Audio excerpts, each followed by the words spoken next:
My name is Carla Chiraga. I'm the Executive Director for SISCU Domestic Violence and Crisis Center. People think, oh, I would never get into a domestic violence myself. I'm too educated, affluent. What people don't realize is that domestic violence can really affect anybody. In the beginning, they're not violent. In fact, it's the opposite. One of the red flags in a relationship for me is somebody that is too good to be true. Kind of love bombs you in the beginning, wants to move really fast, but that's actually the beginning of what we call the domestic violence continuum. Usually starts off with the jealousy and possessiveness, and then the worst case scenario at the end is murder-suicide. But I'm going to tell you that the physical violence doesn't start until 3/4 of the way down that violence continuum. Some of those in-between things are putting you down, telling you that you're so dumb, nobody else is going to want you, just really wearing at your self-esteem. It's really a form of brainwashing. You bond so much with your abuser that you protect them over your own well-being and your welfare. And before you know it, you're this close to something really violent happening to you. It's like frogs being boiled. The water just keeps getting raised a little bit, and before you know it, you're in boiling water. So one of the critical things to understand about domestic violence is what we call the cycle of violence that happens over and over and over again.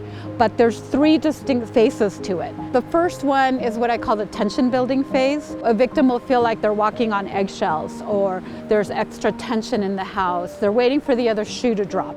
And then the next phase is what we call the explosive phase, and that's where there's the concentrated abuse, either physical abuse, but it can also be verbal or emotional and psychological. But it's the big blowout. And then a little bit after that, the honeymoon kicks in. And the honeymoon is, oh, I'm so sorry, it'll never happen again. I'll go to counseling, I'll stop drinking, I'll go to church, just come back to me. I love you, I can't live without you. You know, think about the children. And so usually the victim comes back or stays, and then the whole cycle repeats itself.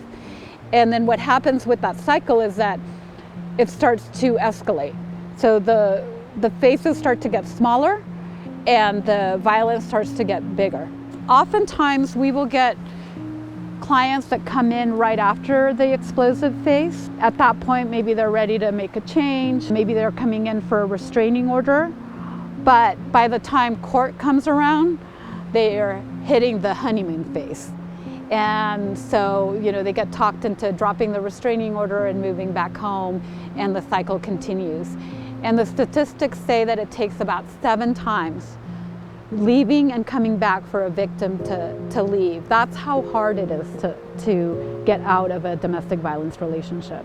Domestic violence can be really difficult for friends and family to deal with because they don't understand why do they keep going back? Why do they keep going back to that relationship? One of the things that people have to understand is that there's a lot of brainwashing that has happened. So they will know when it's safe to leave and when they're ready to leave.